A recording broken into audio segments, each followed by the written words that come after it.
Hey guys, it is Monday here in West Virginia, so it's time for us to do our Mopar Monday video, and we're going to do something a little different here. We're not going to emphasize on diecast cars so much. We're going to do what I promised I was going to do over the weekend, and that is to focus on some 3D printed pieces that I ordered for my diorama that really helped bring it to life with details and such. And you seen the characters the other day. I was unboxing them for you, and you can see that they're over here standing. And this is what I was telling you about. I showed you on the one guy. We'll go over this first. That way you could see it. I take the old blisters and cut them, and then you have like little PVC squares. Let me zoom in and see. There we go. It's focusing a little bit better. So as you can see, he's glued onto this piece of little PVC plastic, and I always opt for clear. You probably could use any like plastic sheeting or something, but the clear is very hard to see while he's standing in the diorama.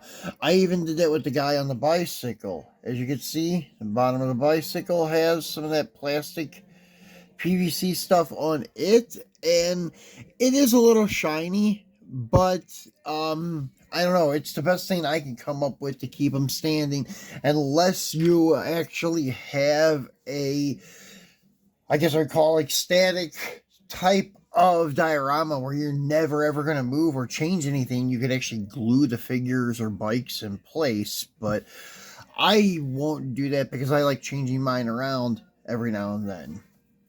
And so that's what I was talking about the other day. And I showed you on the one guy that his one leg was missing, but he was standing up straight, and that was because I had that PVC plastic on the bottom of his one foot. So yeah, I'm done with the detailing of my diorama. I probably could do a little more with the ground. As you can see here, it's just black poster board.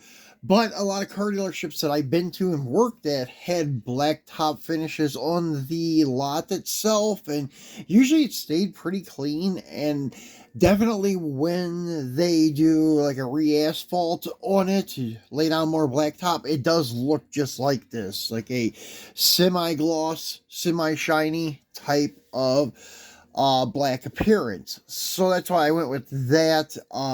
Maybe later on I'll figure out how to do something like wash it or something, meaning like add some dirty effects to it. But I kind of like how it came out. Even like this, I'm happy with it. So moving along to our 3D printed parts. The first one I'll show you, or the first two I'll show you. One piece is this jersey wall. These are very nicely done from a seller. I got them from, I'll put his name of his eBay store in the description. I'll even try to add a link to his store if I can. But if not, I'll leave his name of his store and you'll be able to find him. He sells these jersey walls. They're already done in this type of white, off-white type of color, but it has speckle in it. So with its light colored appearance and with the speckle, it almost looks like real concrete. So the color is pretty much spot on when it comes to like being real for a brand new jersey barrier.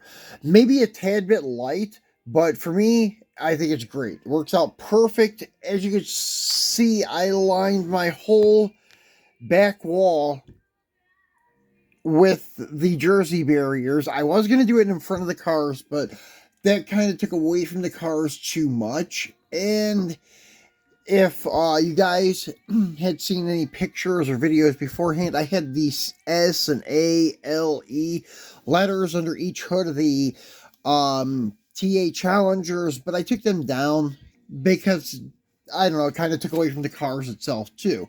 Now, what I did here, this is not 3D printed, but it is an easy thing to do if you can find the chain. I'll leave the seller's name in the description too, but when I ordered this, it was the last pieces he had.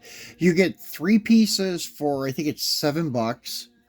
And that works great for this here. I just used toothpicks. I painted silver, glued to a little square piece of PVC plastic so they would stand up, and then glued the chain to it. So it worked out pretty good. But back to those jersey walls. I got a little bit sidetracked there. So along with the jersey walls, the guy also gives you some orange cones. I think you can order the jersey walls separate and the orange cones separate. But I ordered the, I guess, variety pack, I would call it. You get 12 orange cones, and it was supposed to be 8 jersey walls, but he actually ended up sending me 10. So I don't know if he miscounted or just was a bonus or whatever, but yeah, that's what I got, and it was $13.99. That includes the shipping, so not a bad price at all. Considering I had the shipping included. Now, the other things that you see here that are new are the light poles. These guys here I bought from another person who does 3D printing. They're not wired up. I don't want them wired. I don't care about real lights. I mean, it's cool at nighttime, but usually most of the time you're going to see my diorama, it'll be during the day. So anyways, I didn't care about having them lit up or anything. But when I bought these, they were done 100% in this black finish. But the seller said they were going to redo some in a new batch where the base here was going to be done in gray. And I'm trying to get it to focus better. There we go. But I wanted these now, so the seller actually painted the bases for me. And they were selling these in 5 packs. You got 5 for, I think it's $7. So I ordered 2 of the 5 packs. And then the other thing that they were selling, that I ordered from them, as you can see, my red Super B is on 1. It looks just like the real dealer wedges, I guess I would call it.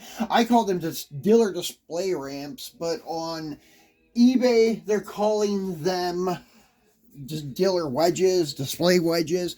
So anyways, this is one up close and personal, and everything looks great except the front of them. It should have been cut out a little bit more and just had like the bars there. I guess with a 3D printer, the way that they printed them, they may not have had much more of a choice. But anyways, what I would do if I was going to leave this visible is maybe try to take a hobby knife and cut this out as well as I could, or use a Dremel, but try not to get it too hot and melt the plastic, and cut it out where it's a bigger open square where it just looks like the real structure of like a real display stand. That's why I put that Dodge Fever sign in front of mine. That way it looks great. It looks like an advertisement sign. I know it's down a little bit low, but it still came up pretty good like that. That sign's actually off of one side of my new Dart M2 hauler. I'll show you here in just one second. They just snap on the side of the hauler. It's this guy here.